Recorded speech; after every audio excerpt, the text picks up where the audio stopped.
When you reviewed these records of Kathy Weist, were you able, based on your training, background, and experience, come within a reasonable degree of scientific and medical probability a diagnosis? Yes. And what was the diagnosis that you came to based upon your review of the records and your training, background, and experience?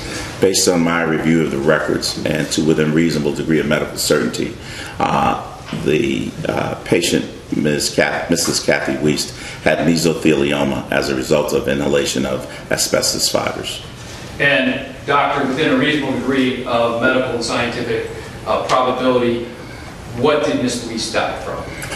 Her death certificate lists the cause of death as a pulmonary embolism, a blood clot.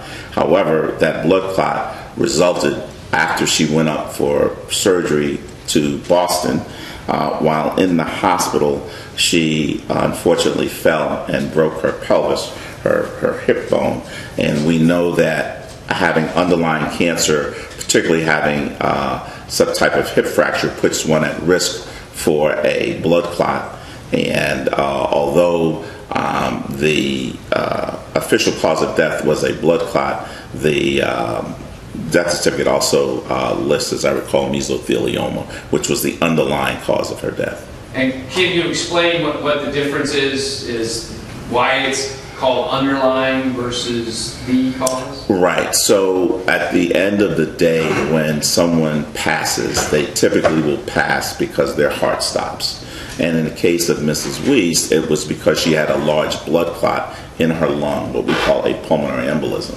Well, the reason she had that blood clot is because people with cancer have a predisposition. It's easy for them to get blood clots. And in the case of Mrs. Weist, she had the recent hip fracture, which also puts her at risk for the blood clot. But the underlying condition, the reason she went to the hospital in the first place, the reason she went to Boston to have surgery, which unfortunately was not able to be done, was because of the mesothelioma. The underlying cancer was the cause of her death. And doctor, so it's like sometimes when folks who have cancer, they go to the hospital and maybe they get an infection, and the infection causes their final death, but they're there in the hospital because they had mesothelioma or lung cancer. Is that similar? Yes.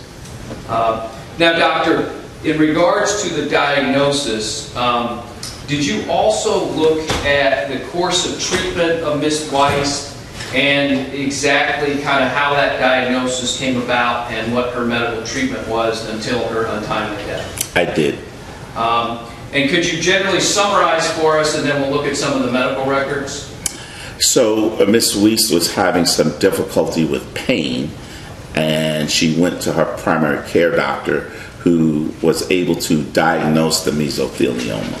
So once the mesothelioma was diagnosed, then the question was, are we sure? And some of those slides were sent to the Mayo Clinic, a very large medical center that is world-renowned for their expertise, located in Rochester, Minnesota.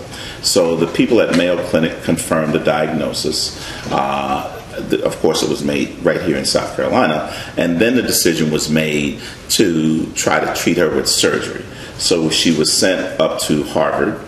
Brigham and Women's Hospital is one of the Harvard hospitals in Boston, and she met with a Dr. Bueno, I believe, the surgeon, and the plan was to evaluate her and do surgery to try to save her life. Well, when they did the evaluation, they felt that she was appropriate for surgery. However, as happens sometimes, when they actually took her to the operating room and opened her chest up, they realized that the disease had progressed further than they had anticipated, and so therefore she was not appropriate to do surgery.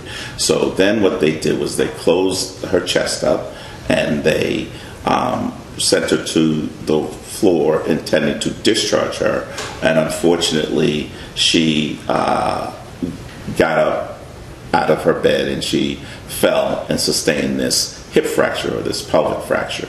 So she was then in a situation that they weren't going to do surgery. They were up in Boston, so an arrangement was made to fly her back to South Carolina. Well, while flying back, she developed some significant shortness of breath that eventually turned out, once they evaluated at the hospital, to be a blood clot.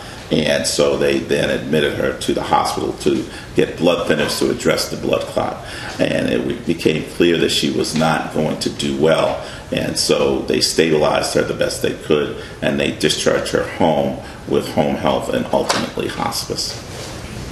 And going back to her trip to Harvard, she was going up there to try to get a surgery, and actually they opened her up and tried to do it. That's correct. Now, can you describe what that surgery that, I guess, I hate to say failed, but that she wasn't able to get, could you describe what that surgery consists of? So the intention of cancer surgery, as a rule, is to remove the cancer and eliminate the problem. The issue with mesothelioma, remember, is that it involves the lining of the lung. So this is a very large surgery. Not only do they have to remove the lining of the lung, but sometimes they have to remove that entire lung. So as you might imagine, this is not something that you want done at just any place. You want people who do this all the time. And so that's why she went to Harvard, because this is one of the places that does this type of surgery on a fairly regular basis. And therefore, she went there to have surgery in an effort to save her life. Unfortunately, that was not to be the case.